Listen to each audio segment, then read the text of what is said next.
Ramrachit foundation trust હાલમાં થોડું જે કાર્ય કરે છે એનું નાનું બ્રીફિંગ કરું, પછી આપને જણાવું. અત્યારે રામરચિત ફાઉન્ડેશન ટ્રસ્ટની રાજકોટના બાલસર ખાતે, એટલે કે મેટોડાની તમે પાછળ જાઓ, બાલાજી વેફરનો જે સામેનો રસ્તો પડે છે, ત્યાં એક ગાયની હોસ્પિટલ કાર્યરત છે. હાલ અમારી પાસે 203 નિરાધાર, બીમાર અને સ્વસ્થ ગાયો છે. મારો એક હેલ્પલાઇન નંબર ચાલે છે 7699 40 જેના ઉપર ફોન કરવામાં આવે તો 24 કલાક 2 હાઇડ્રોલિક એમ્બ્યુલન્સ કાર્યરત છે. ઓક્ટોબર મહિનાથી આપણી આ હોસ્પિટલ કાર્યરત છે અને અત્યાર સુધીમાં 354 જેટલી ગાયો અને બીમાર ગાયોને આપણે સારવાર આપીને સ્વસ્થ કરેલ છે. અહીંયા વેટરનરી ડોક્ટર, લાઇવસ્ટોક ઇન્સ્પેક્ટર સાથેની ટીમ કાર્યરત છે. 2 એકર જેટલી જગ્યામાં આ પ્રિમાઇસ કાર્યરત છે અને રણજીતસિંહ નટવરસિંહજી જાડેજા એમના દ્વારા આ જગ્યા ઉપયોગ કરવામાં આપેલ છે. તો એ પરિવારનો પણ ખૂબ ખૂબ આભાર. ત્યાં એક યુનિટ ચાલે છે. એ ઉપરાંત આપણો એક અન્ય પ્રોજેક્ટ ચાલે છે ઇન્દિરા સર્કલ ખાતે. સંતોષ ડેરીથી તમે રૈયા ચોકડી તરફ જાઓ એટલે જુગાડી અડ્ડાની બાજુમાં રામરચિત ફાઉન્ડેશન ટ્રસ્ટનું એવું રસોડું ચાલે છે. ત્યાં નિરાધાર, નિસહાય, આર્થિક શારીરિક અસક્ષમ હોય તેવા વડીલો રજીસ્ટર કરાવે તો 365 દિવસ બંને ટાઈમ એમને નિઃશુલ્ક ભોજન આપવામાં આવે છે. 1 રૂપિયો પણ ત્યાં ચાર્જ લેવામાં આવતો નથી.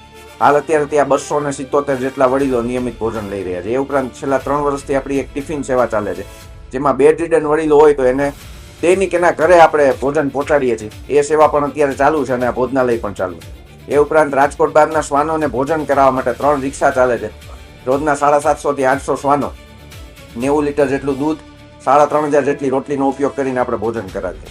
અને આ માટે રોટલી કોઈને આપવી હોય તો એના માટે રોટી કલેક્શન સેન્ટર ઇન્દિરા સર્કલથી કોટેજા ચોકની વચ્ચે ભાવેશ એજન્સી પછીના કોમ્પ્લેક્સમાં VNS પરફ્યુમની સામે કાર્યરત છે.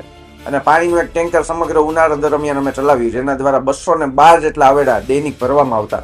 5000 લીટરનું ટેન્કર અત્યારે મહાશિવરાત્રિથી ચાલુ કરીને પ્રથમ વરસાદ સુધી આપણે ચલાવ્યું છે.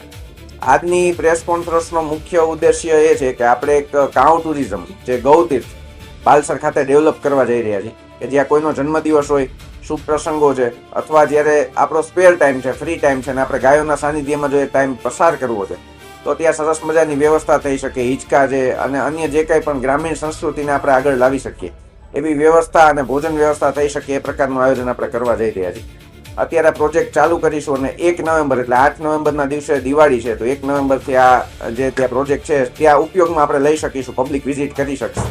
અને આ જગ્યાએ આવશે તો ખૂબ આનંદ આવે એવી જગ્યા છે. અને ખાસ મીડિયાના સર્વે મિત્રોના માધ્યમથી એક વાત અમારે ખાસ અપીલ કરવાની કે આપ જગ્યા ઉપર વિઝિટ કરો. રાજકોટની જનતાને વિનંતી છે કે આપ મિત્રો જે વાત પહોંચાડી શકશો તો જગ્યા ઉપર ત્યાં લોકો વિઝિટ કરે અને ખ્યાલ પડશે કે કઈ રીતના કાર્ય ચાલે છે. જે જગ્યાએ અમે ગૌતીર્થ ડેવલપ કરીએ છીએ ત્યાં લગભગ 14 જાન્યુઆરી સુધીમાં 750 થી 800 ગાયો રાખી શકીએ એવી વ્યવસ્થા અત્યારે ડેવલપ કરી રહ્યા છે. અને એ ઉપરાંત નાની હજી એક પણ વાત કે જે રસોડું મેં આપને વાત કરી, 70 160 41 329 એનો હેલ્પલાઇન નંબર છે.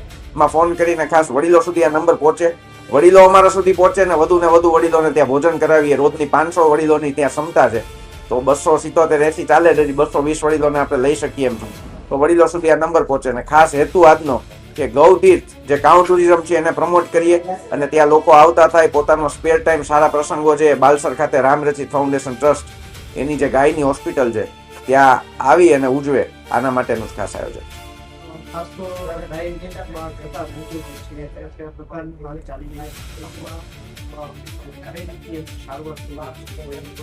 સાહેબ, અત્યારે રોગો તો બરાબર છે, પરંતુ આપને બધા મિત્રોને કદાચ ખ્યાલ હશે કે હમણાં મેટોડામાં ગાયો પર એસિડ ફેંકવામાં આવેલું. તો આપણી પાસે અત્યારે કુલ એસિડ એટેક થયેલી 11 ગાયો છે.